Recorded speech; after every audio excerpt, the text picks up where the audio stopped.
আল্লাহ তাআলা কিয়ামতের দিন সাইয়েদনা নূহ আলাইহিস সালামকে বলবেন, নূহ তুমি কি দাওয়াত পৌঁছিয়েছো তোমার উম্মতের কাছে? নূহ আলাইহিস সালাম বলবেন, হ্যাঁ আমি পৌঁছিয়েছি। এবার নূহের উম্মতকে আল্লাহ জিজ্ঞেস করবেন, হে নূহের উম্মতেরা, তোমাদের নবী নূহ কি দাওয়াত পৌঁছিয়েছে?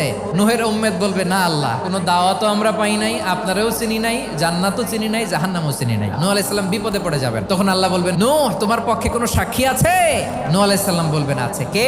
উম্মতে মুহাম্মাদি। তখন আমরা বলবো, আল্লাহ, আল্লাহর নবী নূহ আলাইহিস সালাম তিনি আপনি যা যা বলেছেন ঠিক তা তার উম্মতের কাছে পৌঁছে দিয়েছে। এবার নূহের উম্মতের সাথে আমাদের ঝগড়া লাগবে। তারা বলবে, তোমরা আসছো আমাদের হাজার হাজার বছর পরে, তোমরা কি করে জানলা? তোমাদের সাক্ষী ধর্তব্য হবে না? আমরা তখন বলবো, আমাদের কোরআনে তোমাদের নবীর নামে আল্লাহ তাআলা একটা সূরা নাজিল করেছেন, সূরাতে নূহ। দিন রাত এক করে তোমাদের কাছে তিনি দাওয়াত পৌঁছেছেন, সব আমরা জানি। আমরা যখন বলবো এই কথা, নূহের উম্মত চুপসে যাবে। তখন আমরা সত্য বলেছি কিনা এটা আল্লাহ তাআলা জানতে চাইবে বিশ্বনবীর কাছে। তখন বিশ্বনবী আমাদের পক্ষে সাক্ষী দিবেন। আওয়াজ করে বলেন আল্লাহু আকবার।